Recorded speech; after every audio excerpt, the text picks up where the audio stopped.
Hi folks, welcome to today's Coffee with John. We are considering the question of progressiveness just now.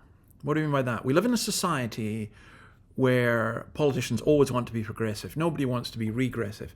Now, I would argue that what our world calls progressiveness is in reality regressive. It's regressing to a Greco-Roman pagan view of the world.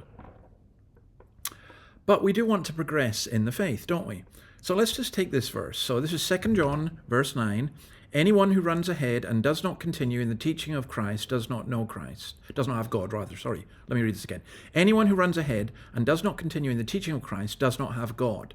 Whoever continues in the teaching has both the Father and the Son. Now, there's a way of running ahead that's wrong when we don't go according to the teachings of God the Father. Believe it or not, I used to run, at least as a teenager, I used to run. And I remember I preferred long distance running, and I did actually have a coach, and I was running in Highland Championships in Dingwall in Easter Ross. And it was the 800 meters, which wasn't my distance. I preferred 5,000 meters or 1,500 perhaps. But my coach said to me, look, David, you'll come second in this race. This was the finals of it, I think. He said, you'll come second. He pointed out somebody to me and he said, they're going to head off.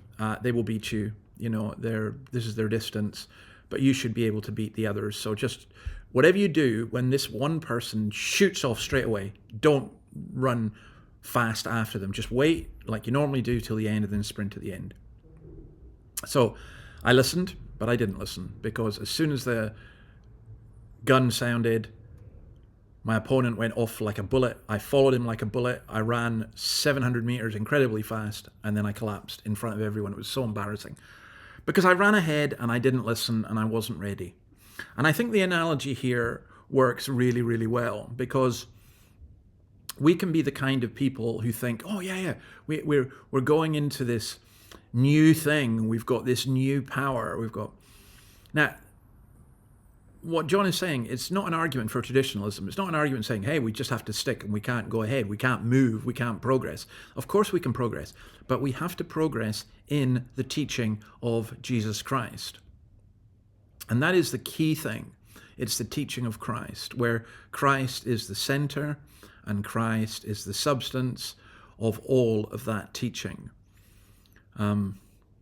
Paul calls this teaching the pattern of sound teaching and the good deposit, 2 Timothy chapter 1, verses 13 to 14. And